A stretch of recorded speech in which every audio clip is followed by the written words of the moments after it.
put 25% tariffs on India for buying Russian oil, and the Indian purchases by their refineries of Russian oil have collapsed. So that is a success. The tariffs are still on. The 25% Russian oil tariffs are still on. I would imagine that there is a path to take them off. So, that's a check and a huge success. I will also point out that our virtue-signaling European allies refused to do it because they wanted to sign this big trade deal with India. And just to be clear, let's understand what's happening. Before the Ukraine invasion, approximately 2 or 3% of Indian oil that went into their refineries came from Russia.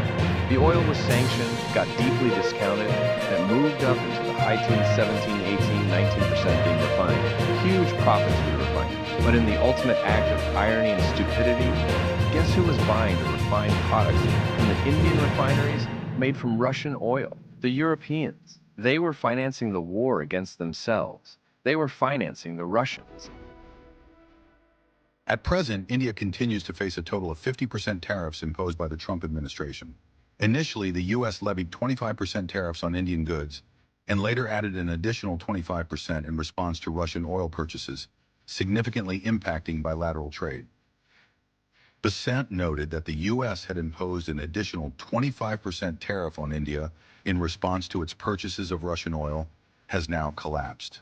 Calling this outcome a success, Secretary Bessent indicated that it is now possible to imagine a path toward removing the 25% tariffs, potentially easing trade tussle between the two nations. Meanwhile, U.S. President Donald Trump praised Prime Minister Modi, calling him a close friend and respected leader.